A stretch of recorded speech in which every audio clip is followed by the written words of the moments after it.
going to call this angle, whatever you're given, theta. I'm going to call this angle alpha. So you're given theta, you're given alpha, and you're given this long distance of 25. The question is, how do we figure out x? See, I made this simpler than the word problem because in the word problem, I didn't give you that. You didn't get that straight line down the middle. Basically, you divide your triangle into two right triangles. This is already done for you. Okay? So the question is, it's a hint right away. If you're given two right triangles, you have to do something twice. Right? Because that's the only thing that we can work with, is right angle triangles. So let's just work with the first one. Actually, before we get there, the big trick to this question is if this is 25 units long, let's just say that I call this z.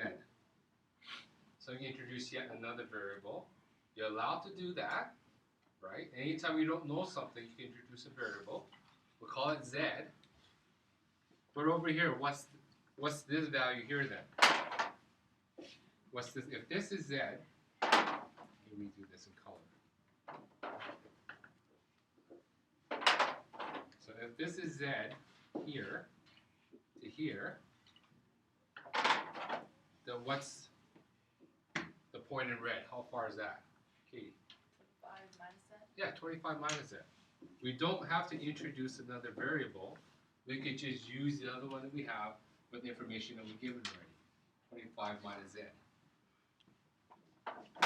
So let's work with the triangle on the left. We'll call it the green triangle.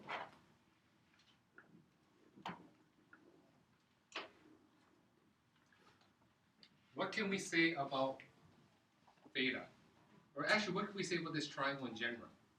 We're given an angle, and we have two sides, right? X and Z. So what can we say about it?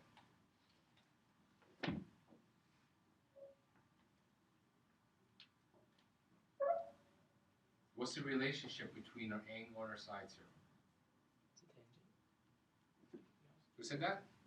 Thank you, Marcus. It's a tangent, right? So we have tan of theta is opposite over adjacent. So in this case, what is it? Tan of theta is, what's the opposite side? X.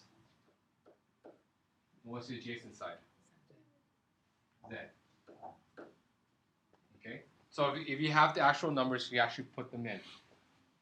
I'm resisting putting in numbers for theta and alpha because one thing I noticed when you guys write through your tests is as soon as you have tan of 29, you plug it in right away into your calculator.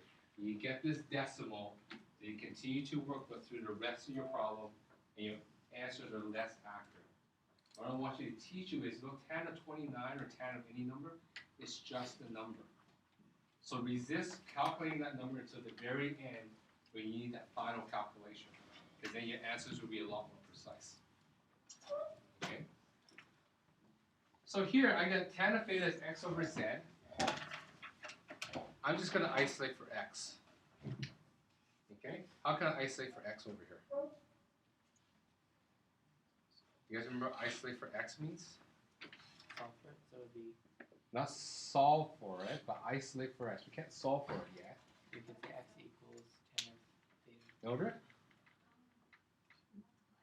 Z on Yeah, multiply z on both sides so that we get x. Basically, isolate for x means that we only want x on one side of the equal sign. So we multiply both sides by z. We got z times the tan of theta is equal to x. Is that green hard to read? Or is it just me? That's good. Okay, and we're just going to leave that for now. So at least we know x is equal to something. How about the red triangle?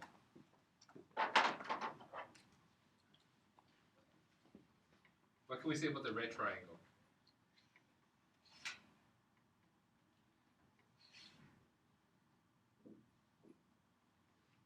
What can we say about the red triangle?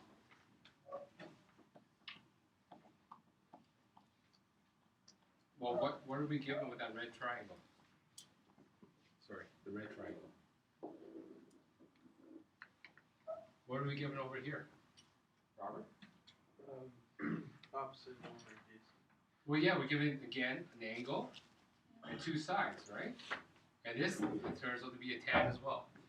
So here we're gonna have tan of alpha is equal to what? X over 25 minus Z. X over 25 minus Z. Okay? Wait, did we learn alpha? Alpha is just a letter. Oh, is it just like, is it like theta? If theta is just another Greek letter. There's alpha, beta, Just theta. like opposite and adjacent and stuff all like work with that? Well, in math, what we do is we use Greek letters to represent an unknown angle. Just like sometimes we use X and Y and Z to represent unknown like values in general. We use Greek letters to represent angles. So to find like the opposite and adjacent, we go using the alpha, just like we use. If we know alpha, yes. Then we use. Or if we don't know alpha, then we could use the opposite over adjacent to figure out what alpha is by using inverse tan or inverse sine. Okay? So here I want to do the same thing. I want to isolate for x. So how can I isolate for x in this right triangle? See it? You have 25 minus the bracket tan alpha. Okay, so what are we really doing? Equals X. You're multiplying 25 minus that. Yeah, we're On each multiplying. side. Yeah, we're multiplying 25 minus z on both sides. Right? So that we could reduce the denominator, or basically we could cross multiply if you think about it. So now we have x is equal to this, and x is equal to that. We have to go back, way back into unit 1 to figure out what we can do here. Do that thing where you subtract. Wait, is the number? I love the math talk here. The thing that we just substitution or elimination, right? We have two variables here, x and z, and Sorry. that's the beauty of math. You kind of look at it and you just see. That's what I mean. If you just write stuff down. Why are you combining different like remember unit 1? You know what? Even if you got this far, right? Just work what you give with. Tan of theta, right? That was all. This is all trig, right? This is me just, you know what? Just showing your work. Just writing down what relations, what C, what you can get, and some things might fall together there. So now we go back. You don't have to do substitution and elimination. X is equal to this. X is equal to that. So this was equal to that. Right? See, that's my math language. This is equal to that. So we got Z times tan of theta is equal to 25 minus Z over tan over X. So times X. Wait, I missed something. I missed tan of theta. Tan of alpha is equal to X.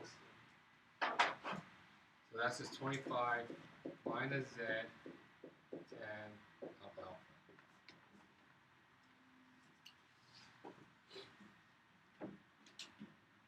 So how many unknowns do we have in here now? It's only Z, right? We know the two angles, right? You're given the angles alpha and theta. So how do we solve for Z? This is a true test of your algebra skills.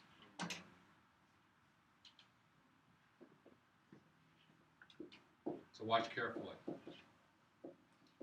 So we'll leave the other side alone. I want to distribute this other side, right? So 25 times the tan of alpha minus Z times the tan of alpha.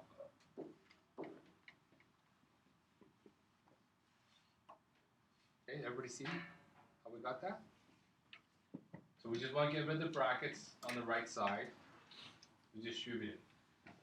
Now our unknown is Z, so we want all the Z's on one side. Is it negative Z? What's the thing? Minus Z times tan of alpha. So I want all the Z's on one side, and all the non-z's on the other. So I'm going to add z times tan of alpha on both sides. So I get z tan of theta plus z tan of alpha is equal to 25 tan of alpha.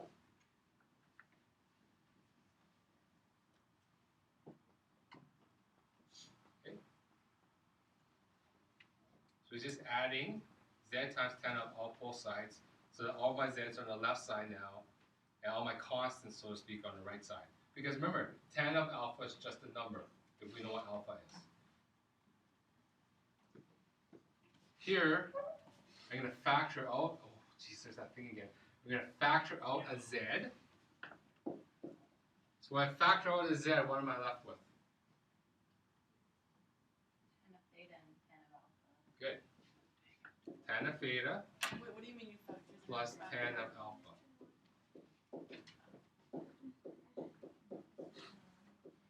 So we get 25 times tan of alpha now. Right? So basically, because we have two things being added on the left side, I'm going to factor out a z because z was common in both, which is nice because I want to isolate for z. And so now if I want to isolate for z, what do I need to do to both sides?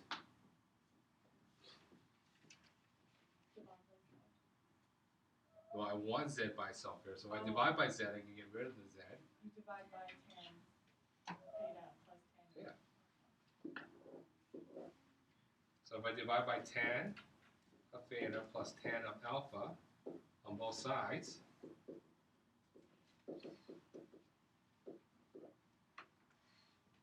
then I'm left with z is equal to 25 times the tan of alpha over tan of theta plus tan of alpha. This is a z.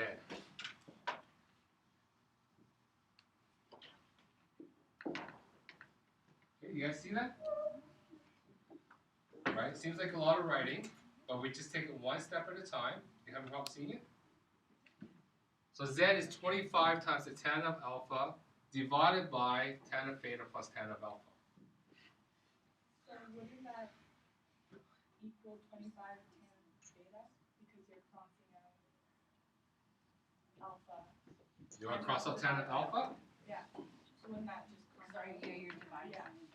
So wouldn't it be 25 tan theta? 25 over tan of theta? No, over tan theta. Because if you're dividing it by tan of alpha, shouldn't it get rid of the? Well, can you do that? Oops. Can I just cancel out my tan of alpha? If I have over here 6 plus 3 over, no, sorry. 6 times 3 over 6 plus 3. Can I just cancel out the 3? And my answer is 1. So that's equal to 6 over 6. It's equal to 1. Can I do that? Why not? Well, isn't that the same thing that we're doing over here? When are we allowed to cancel things out? Sorry? I was just saying, if you go the other, isn't 6, if you didn't cancel it out, it would be 3 over 9, 1/3. Yeah, but it's the same as saying that we canceled the 3 from the top and 3 from the bottom. Oh, Just like what we did over here, she was saying that we cancel out tan of theta. because the line means division. Yeah. Division first. But why can't we just cancel out though? Can I? There's no tan of alpha on the other side. Sorry?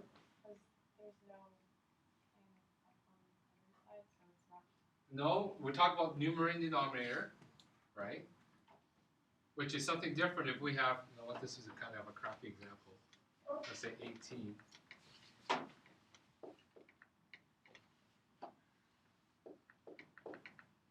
So I'm left with 18 over here.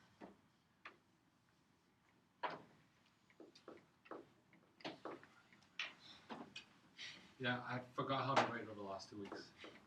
18 over 6, which is equal to 3. That's brutal. Right?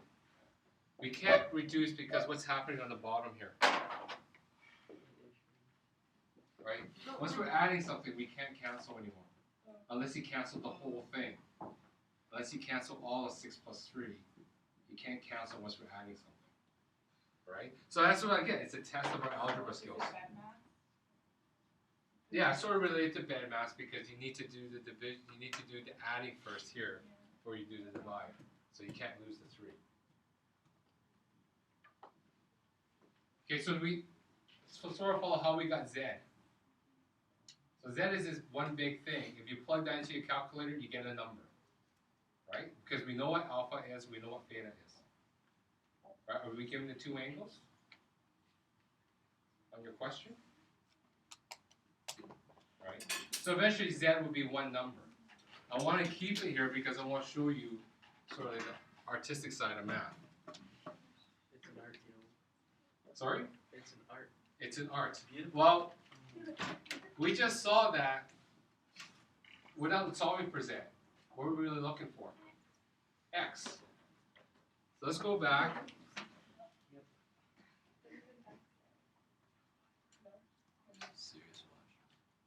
So let me I'm going to rewrite this. So Z is equal to 25 times 10 of alpha over 10 of alpha and 10 of beta plus 10 of alpha. So what we got for Z? So now we got Z, how do we get other value for X? How do we actually solve for X now? Sum it in, right? So I think back there we had X is equal to this, Z times 10 of beta.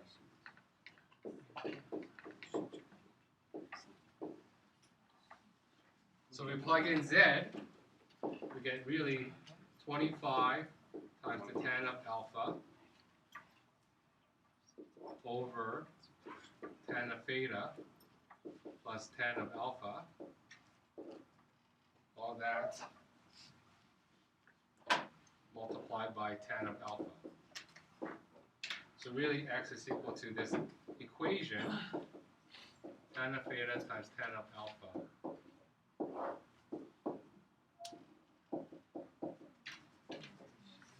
So what happens is now you give it a question, anything that looks like this, you just plug in your numbers. This is how you derive an equation in math. It's actually quite simple. Not simple. It's a lot of work, but it's quite artistic. If I did this on a test, I think it was wrong because it's so much work. Yeah. Like, I'd be like, That's why I'm thinking question. Right? But what made this question a lot of work was because I kept all the alphas and all the betas in there. I didn't reduce them to a number.